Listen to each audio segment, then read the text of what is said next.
বালুরঘাট থেকে দূরপাল্লার ট্রেন দ্রুত কাজ চলছে।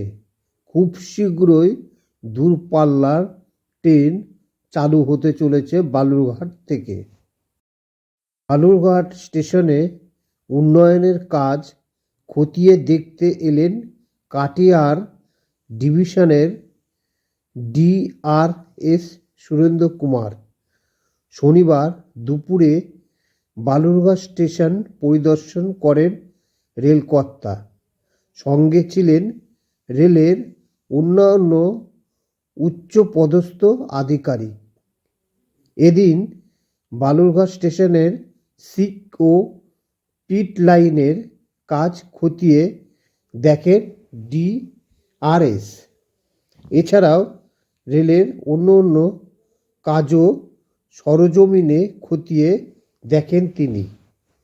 এদিন নতুন সিক ও পিট লাইনে লোকো ইঞ্জিন ট্রায়াল রান হিসাবে চালানো হয়।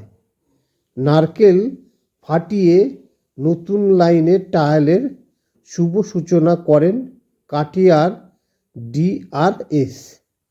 এই লাইনের কাজ শেষ হলে আগামী দিনে খুব দ্রুত দূরপাল্লার ট্রেন চলাচল করবে।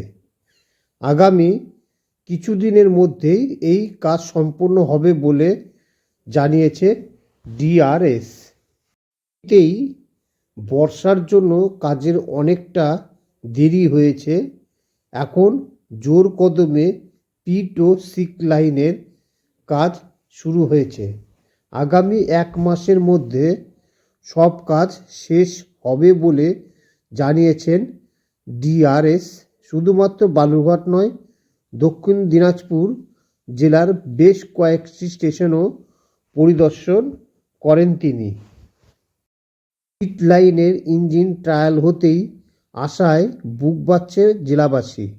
কবে চালু হবে দূরপাল্লার ট্রেন?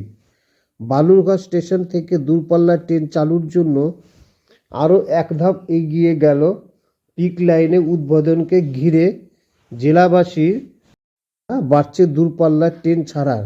এদিন পিট লাইনে ইঞ্জিন চালিয়ে ট্রায়াল রান করা হয়। বালুরঘাট স্টেশন থেকে দূরপাল্লার ট্রেন চলার জন্য আরও এক ধাপ এগিয়ে গেল পিট লাইনে উদ্বোধনকে ঘিরে জেলাবাসীর আশা বাড়ছে দূরপাল্লার ট্রেন ছাড়ার।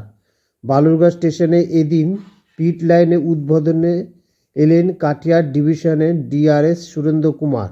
বালুরঘাট স্টেশন পরিদর্শন করে রেলকর্তার সঙ্গে ছিলেন রেলের অন্যান্য উচ্চ পদস্থ আধিকারিকরা।